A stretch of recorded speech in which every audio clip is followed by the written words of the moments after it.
Physics problem. We are doing number 8. Let's read it together and then we'll build a solution. A car approaches a red light at an intersection with a speed of 10 meters per second. When the light turns green, the car is at the intersection. I know you shouldn't do that, but it is. It's at the intersection and has an acceleration of 2 meters per second squared. Another car is stationary at the stoplight, but has an acceleration of 4 meters per second. How long does it take the stationary car to catch up to the other car, and what speed will they have? Okay. I'm going to go ahead and switch over here and I'm going to do this pause thing, right? So pause. I want you to pause the video and I want you to answer the following questions. What do you know? Sketch a picture. What do you know? What are you trying to find? And are there any assumptions to make? This is the problem-solving strategy that we need to make, right? So you need to practice solving problems in order to get better at solving problems. So go ahead and pause the video. Lego pause. Okay, so let's go ahead and draw a picture. The picture does really help. So here's my ground, and let's say this is the stoplight right there. And then I have two cars. I'll call them car A, and then I have car B. I'll put car B up here above it, although they're side by side. So maybe it's a top view. Okay, so car A has a velocity. I'm going to say VA, and this is the x direction, just to make things easier. VA0 is 10 meters per second. AA is 2 meters per second squared. XA0, the starting position of that is 0 meters. Do I know anything else about that? No, that's good. Now for car B, VB0 is 0. AB is 4 meters per second squared. And then XB0 is 0. Now, what am I trying to find? Okay, that's a little not trivial to write down. Let's just kind of sketch out what's going to go on here. So suppose I had a graph. So here's position versus time. And I have car A. So car A is already moving. So it is moving and accelerating. So it's going to have an initial velocity like this, and it's going to accelerate. That's a bad drawing. I'm going to give it a smaller initial velocity like that. That's its initial velocity, and it's going to accelerate like that. Car B is going to start off at rest, so it has a 0 slope right there, but its curve is going to be like this. That's a pretty good drawing. So we want to find that point right there.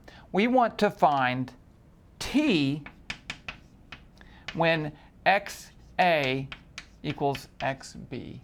That's what we want to find. So I'm going to put that in a double box. So the next thing that we need to do is to choose a kinematic equation for both cars. Okay. Choose the kinematic equation that allows us to solve for what we want to need to solve. So choose that equation, and then you should get two equations. One for car A, one for car B. So two equations, two kinematic equations, probably the same kinematic equation, but twice, because they have different cars. And then solve for what you don't know, like the time. Okay, so do that. Here's the pause. So in this case, we know both cars have an acceleration. So there's really three kinematic equations that we could use. Let me write down the three kinematic equations. We have V equals V0 plus AT. We have V squared is V0 squared plus 2A x minus x naught.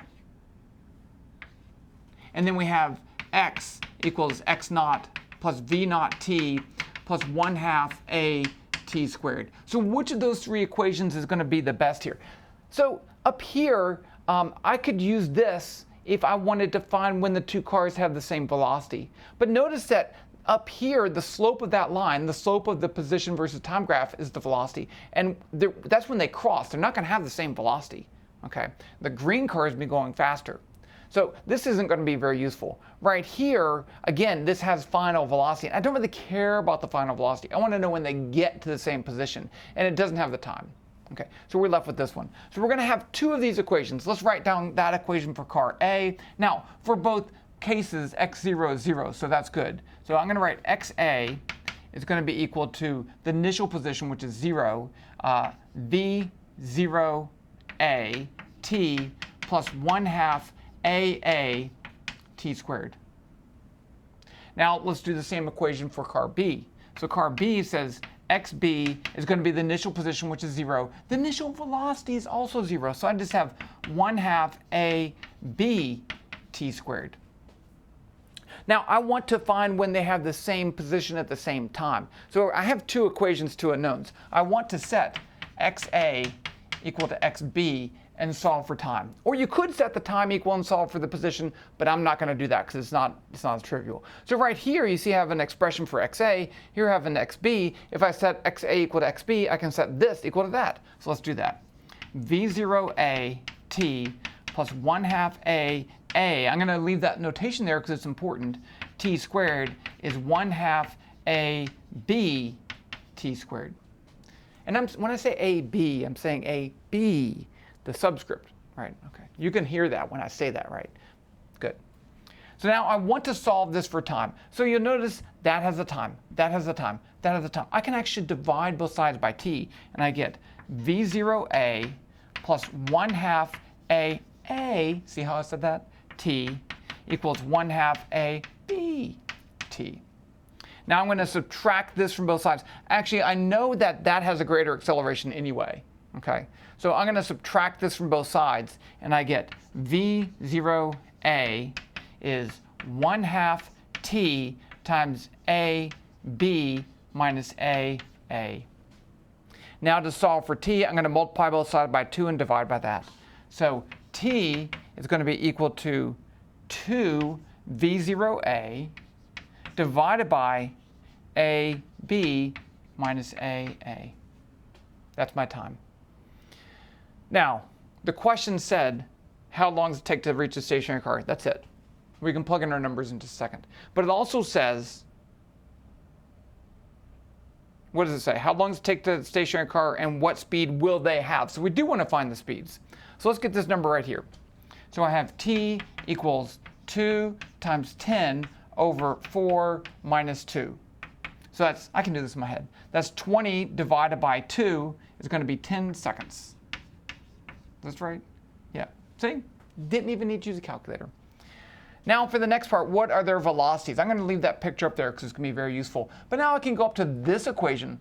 That's going to give me my final velocity. So I know the time. I can just use that to find the final velocities. Okay, so VA is going to be V, what do I call it? A0 plus AAT. Now I know t is 10 seconds, so it's going to be 10, the initial velocity, plus the acceleration of 2 times 10. Again, I don't need a calculator because that's 20 plus 10 is 30 meters per second. VB is going to be 1/2 AB T. No, that's no, that's not true. It's going to be VB0 plus ABT. Now, in this case, that's 0. So I get 0 plus 4 times 10 equals 40 meters per second. So just like we said, the other car is going to be going faster because it had to increase and go faster so it could catch up. During this first part, the car A is getting further ahead of it. Okay, so there you go. 10 seconds to catch up, 30 meters per second and 40 meters per second are the final speeds. The end.